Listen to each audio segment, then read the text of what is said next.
কই না কেউ যাবে না, এই নাম যাবে,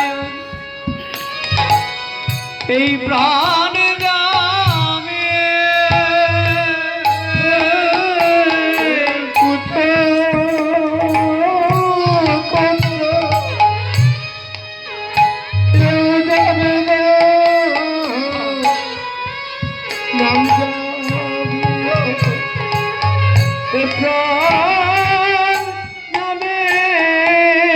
তোমার দেহ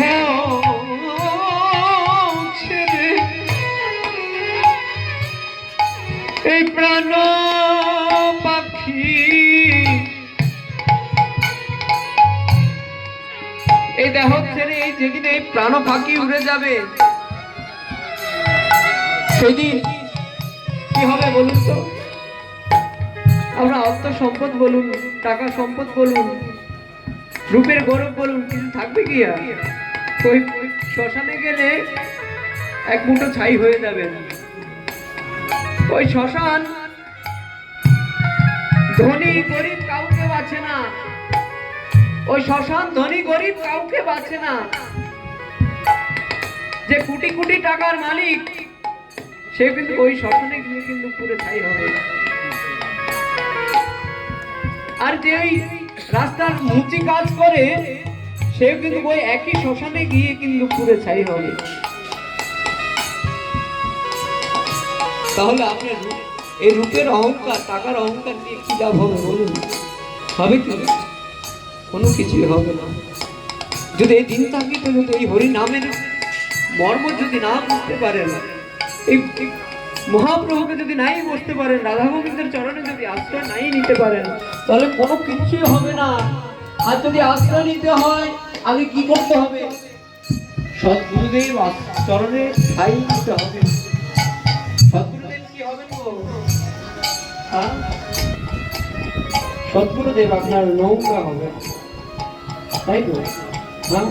নৌকা হয়ে যখন ওই গোবিন্দের চরণে ওই নৌকায় করে আপনাকে ভাসাতে ভাসাতে ভাসাতে ওই গোবিন্দের চরণে আপনাকে নিয়ে যাবে।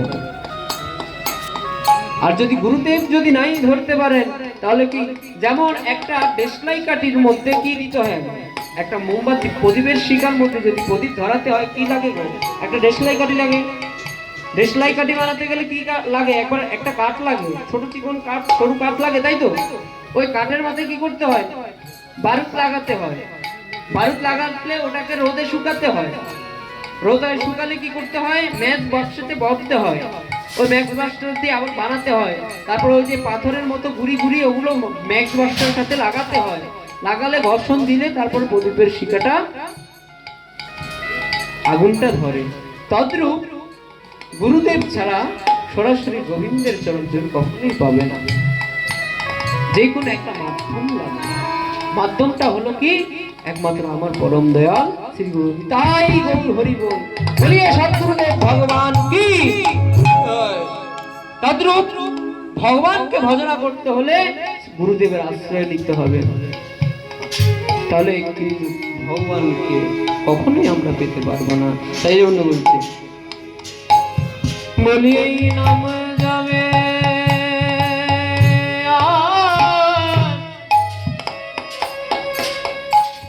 এই প্রাণ